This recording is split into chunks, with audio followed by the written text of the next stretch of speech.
Hello everyone, कैसे हैं आप सब। देखें, इस बार आंसर शीट्स के अंदर फिर डिस्क्रिपेंसीज पाई गई हैं और देर आर ग्रॉस डिस्क्रिपेंसीज जो आप सब और मैं भी देख रहा हूं पिछले कुछ दिनों से। मेरे पास भी कुछ कॉपीज़ आई हैं, कुछ मैंने भी चीज़ें देखी हैं। तो दो तीन बातें आपसे करना चाहता हूं। देखें, सबसे पहले तो जहाँ तक बच्चों की बात है, मैं फिर आईसीआई पे आऊँगा। जहाँ तक बच्चों की बात है, जिनका नवंबर 22 का एग्ज़ाम है, do not involve in all this. I am warning you. ये आपके भले के लिए, एज अ बिग ब्रदर, बड़ा भाई आप समझ लें, इन चीज़ों में आप इन्वॉल्व ना हो। अगर आप ये मेरी वीडियो देख रहे हैं तो अभी बंद कर दें, अभी की अभी मेरी वीडियो बंद कर दें। हाँ, आगे वाले जो बच्चे हैं, अगर आपके पास टाइम है तो आप थोड़ा कोऑपरेट कर सकते हैं, ठीक है, उस तरीके पे हम उस चीज़ पे बात कर सकते हैं। लेकिन अभी जो नवंबर 22 वाले बच्चे हैं, उनको मैं यही बोलूँगा, आप इस पे दिमाग ना लगाएं। देखें, दो तीन बातें यार। सबसे पहले तो आप रिजल्ट्स दे रहे हो, जहाँ तक आईसीएआई की बात है, सजेस्टेड आंसर आप इतनी लेट दे रहे हो, इतनी लेट कि बच्चा कुछ कर ही नहीं सकता। कब वो सजेस्टेड आंसर्स को देखेगा, कब वो अपनी कॉपीज़ मंगवाएगा, कब वो कंपेयर करेगा, ये तो बड़ा इशू है जी। और जहाँ तक सजेस्टेड आंसर्स की बात है, सारी बातें मुझे लगता है सारे टीचर्स कर ही चुके हैं और सब अपनी जगह बिल्कुल ठीक हैं। सजेस्टेड आंसर के लिए जो ये हालत है कि अगर आप ऑडिट के इस बार के सजेस्टेड आंसर्स देखें, अगर मैं सी इंटरमीडिएट की बात करूं, तो सजेस्टेड आंसर्स में इन्होंने, अगर मैं थोड़ा उल्टा लेके चलूं, तो एक एक आंसर के दो दो ऑल्टरनेटिव दिए हैं, एक एक क्वेश्चन के।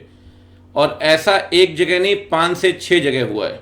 मतलब अगर ये क्वेश्चन है, आप देखें फॉर एग्जांपल, ये लास्ट क्वेश्चन है, क्वेश्चन नंबर 6, इसका ए ऑप्शन है। अब ए ऑप्शन के जनाब इन्होंने एक आंसर दिया है ईओएम पैराग्राफ का, फिर जाके ऑल्टरनेटिव सॉल्यूशन दे रहे हैं कारो के अंदर। भाई, जब आप पीपी की बात कर रहे हो, जब आप रिपोर्ट की बात कर रहे हो, तो आप स्पेसिफाई कर सकते हो ना क्वेश्चन में कि आप ईओएम के हिसाब से बताएं या रेलेवेंट ऐसे के हिसाब से बताएं। 706 ना भी लिखें, ऐसे के हिसाब से रिपोर्ट कैसे करेंगे आप बताइए, या आप कारो 20 के हिसाब से कैसे रिपोर्ट करेंगे बताइए। आपने क्वेश्चन अधूरा पूछा और क्वेश्चन का वेटेज भी इतना नहीं, बच्चा दोनों बातें लिखेगा। 4 नंबर का क्वेश्चन है। अब ये जनाब आंसर में पहले बता रहे हैं कि ईओएम कैसे आएगा 706 के हिसाब से, ठीक है जी। दूसरी बात, ऑल्टरनेटिव सॉल्यूशन में कह रहे हैं जी कारो के हिसाब से क्या आएगा। सर, ऐसा एक क्वेश्चन नहीं है, ऐसे कई क्वेश्चन के कई आंसर है। आगे आप बढ़ोगे, सेम क्वेश्चन में, क्वेश्चन नंबर 6 के अंदर ऑटोमेटेड का क्वेश्चन आया, आस्पेक्ट का भी सजेस्टेड आंसर डाल दिया जो बनता ही नहीं है। मतलब ये तो आंसर ही गलत है भाई साहब। जो पहला आंसर आपने दिया तो आंसर ही गलत है, दूसरा ऑल्टरनेटिव सॉल्यूशन जो है वो ठीक है। तो आप क्या करना चाह रहे हो, ये तो समझ से बाहर है। मतलब कल को टीचर आपको चैलेंज करेंगे तो आप ये बोल दोगे, भाई हमने जो दोनों सॉल्यूशन दिए हैं, बच्चा कुछ भी करे हम तो सही मानेंगे। और at the end of the day, जैसा कि आपने कई साल पहले कोर्ट केस में बोला था दिल्ली हाई कोर्ट के अंदर, कि ये तो सजेस्टेड आंसर के आपसे कॉपी चेक करते नहीं है, हम तो, हमारे तो मॉडल टेस्ट आंसर्स हैं जो कि हम कॉन्फिडेंशियल रखते हैं। तो हर राइट तो आपके पास आ गया ना जनाब, बच्चे के पास तो कोई अधिकार बचा ही नहीं। तो बच्चा अब करे क्या, जब सजेस्टेड आंसर्स में ऑल्टरनेटिव सॉल्यूशंस दिए जा रहे हैं, ये हालत है। आई नेवर थॉट कि ये हालत होगी। लॉ के अंदर भी ऐसा एक क्वेश्चन का ऑल्टरनेटिव दिया गया है, ठीक है, और ये ऑडिट के अंदर ये हाल है, जिसमें एक आंसर तो पूर्णतः गलत है। ये तो बात है जी इंस्टीट्यूट की, जो वो एक कैरी करते आ रहे हैं लेगेसी। जहां तक इंस्टीट्यूट के पास अपनी बात रखने की बात है, जब पिछली बार प्रोटेस्ट हुआ था, हम सब गए थे, मैं भी 7-8 दिन 10 दिन वहां बैठा था, क्लासेज छोड़ कर गया था। दुर्भाग्यपूर्ण हम कह सकते हैं कि वो प्रोटेस्ट किसी रिजल्ट तक नहीं पहुंचा, तो उसका कोई अंत निकला नहीं। इंस्टीट्यूट ने हमें वादे किए, लेकिन कोई भी वादा मुझे नहीं लगता कि जो इम्प्लीमेंट हो पाया। अब बात इस बार भी है कि भाई इस बार भी हम इंस्टीट्यूट के सामने बात रखेंगे, बिल्कुल ठीक बात है। मेरे पास शर्मा सर का कॉल आया 2 दिन पहले उन्होंने कहा जी ऐसी ऐसी बात है, हमें मिलना होगा। हम सारे टीचर्स मिलेंगे दिल्ली के, नॉर्थ इंडिया के, उनके ऑफिस में। उसके बाद मेमोरेंडम लेके आईसीआई चलेंगे और ये सिर्फ एजुकेटर ही करेंगे अभी। बिल्कुल ठीक बात है। तो मैं बस एक ही बात बोलूँगा, एजुकेटर आपके लिए है, फैकल्टी आपके लिए है और हम इसे लेकर जाएंगे। और मैं एजुकेटर को भी एक मैसेज दूंगा, सारे एजुकेटर्स को जो अपने अपने सिटी के अंदर बैठे हैं, या तो हम इसको इनिशिएट ना करें और अगर करें तो मझधार में ना छोड़ें। इसे एक अंजाम तक पहुंचाना बहुत ज़रूरी है, क्योंकि अगर हम दूसरी बार बीच में छोड़ के चले जाएंगे तो इंस्टीट्यूट समझेगा जी इनकी तो आदत है, ये तो बड़े लिबरल से हैं और इनसे कुछ नहीं होने वाला। तो भाई अब अगर चीज़ें कोई शुरू करनी है, इंस्टीट्यूट तक अपनी बात रखनी है, तो अंत तक साथ रहना होगा। तो ये बात शर्मा सर से भी हुई, उन्होंने भी कहा कि सर बिल्कुल जो सब म्यूचुअली डिसाइड करेंगे वैसा ही होगा। तो देखिए वो सबके सीनियर हैं, सबके मार्गदर्शक हैं, जैसा वो बोलेंगे हम सब उनके ही हिसाब से चलेंगे। बस यही है कि सब साथ बनाए रखें और आखिरी तक चलते रहें, क्योंकि देखिए जहाँ तक इंस्टीट्यूट के पास जाने की बात है, आई एम एवर रेडी। जहाँ तक बात है कि भाई कल को प्रोटेस्ट पे बैठना पड़ा, मैं उसके लिए भी तैयार हूँ। कल को आप बोलें कि जी मैं एप्लीकेशन लिख दूँ मेंबरशिप के लिए, तो उसकी भी मैं तैयार हूँ, मुझे कोई दिक्कत नहीं है। लेकिन रिजल्ट आना चाहिए उस चीज़ का, अंत तक बने रहना जरूरी है, ठीक है ना। इस कैंपेन की जो शुरुआत हुई है, आप इसे आंदोलन बोलें, कुछ भी बोलें, जो भी इसकी शुरुआत हुई है, इसका रिजल्ट तक पहुंचना ज़रूरी है।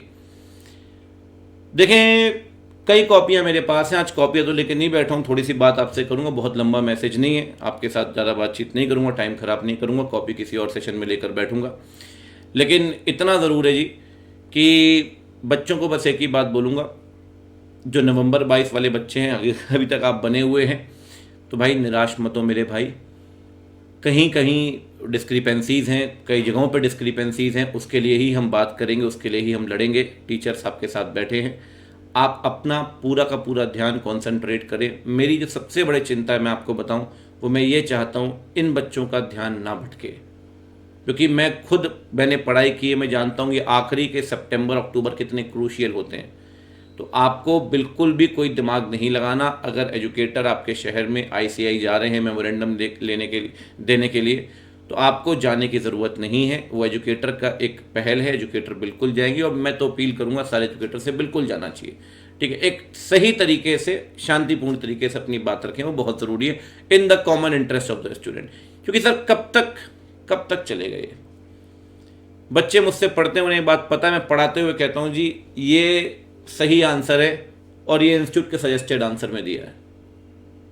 बड़े भारी मन के साथ कहना पड़ता है जी ये गलत आंसर है इंस्टीट्यूट का, लेकिन नंबर चाहिए ना जी, तो गलत ही लिखना पड़ेगा।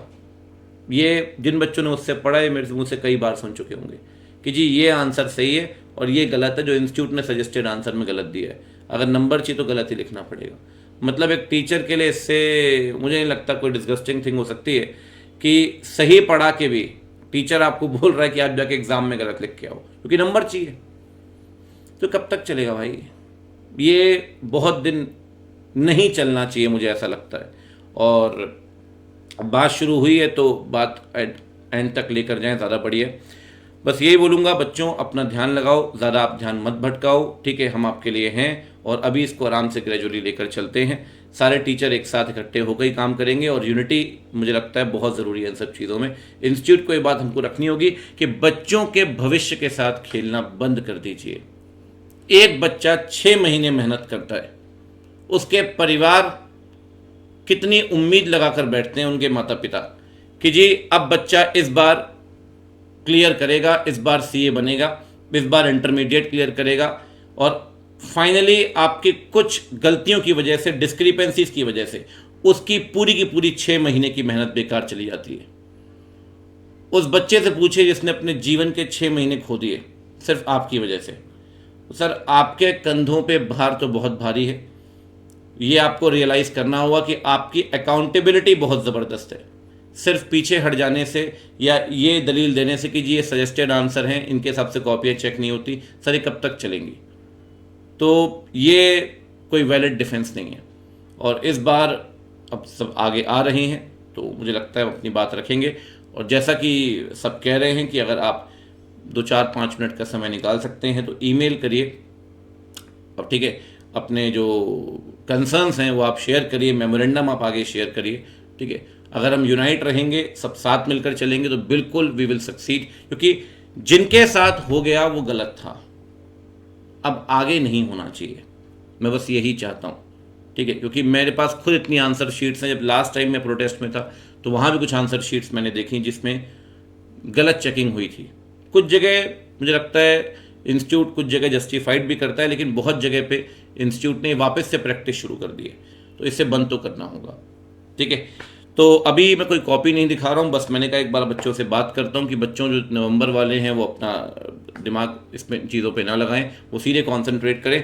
बाकी आपके लिए फैकल्टीज़ बैठी हैं, ठीक है, और आपके लिए फैकल्टीज़ तैयार हैं हमेशा, और इंस्टीट्यूट के पास हम बिल्कुल जाएंगे, अपनी बात रखेंगे और आखिरी तक बने रहेंगे। मेरा सिर्फ एक ही कंसर्न है कि इस बात को लास्ट तक पहुंचाना है।